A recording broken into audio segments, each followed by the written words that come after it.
You can follow all the right money rules, save more, invest early, work hard, and still feel like you're getting nowhere. You put in the effort, but the financial scoreboard never actually moves.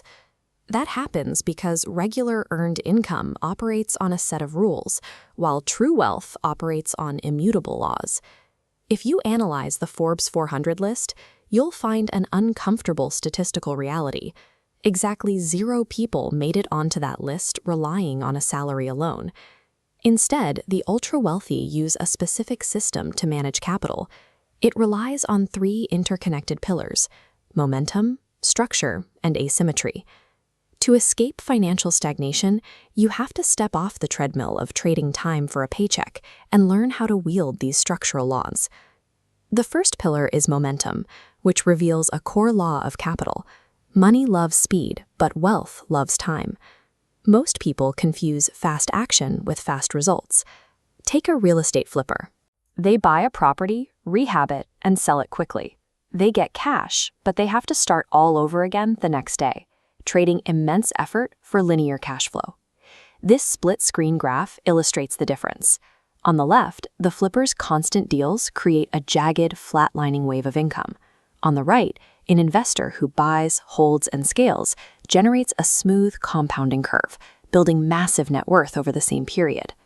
Warren Buffett proved this by holding high-quality companies forever.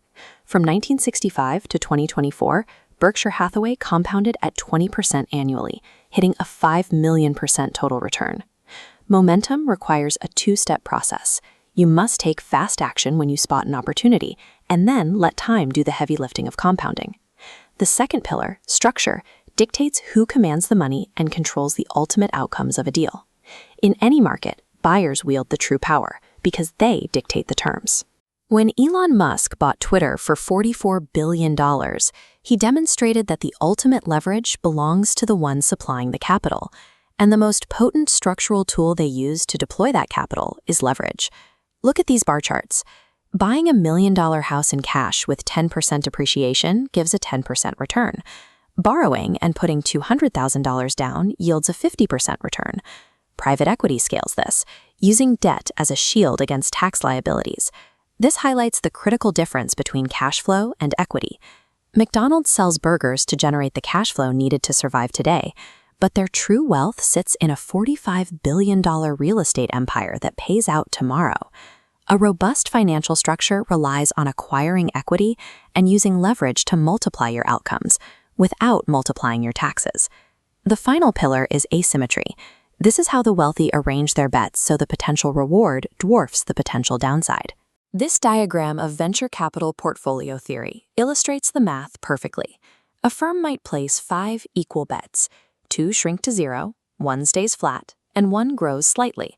But the final bet explodes exponentially, entirely absorbing losses and returning massive overall profits. Ray Dalio heavily models this approach. While amateur investors obsess over finding higher returns, masters figure out how to mathematically shrink the risk while keeping expected return exactly the same. That requires strict bet sizing. You never risk your entire financial base on a single deal, ensuring that one catastrophic loss cannot wipe out decades of savings.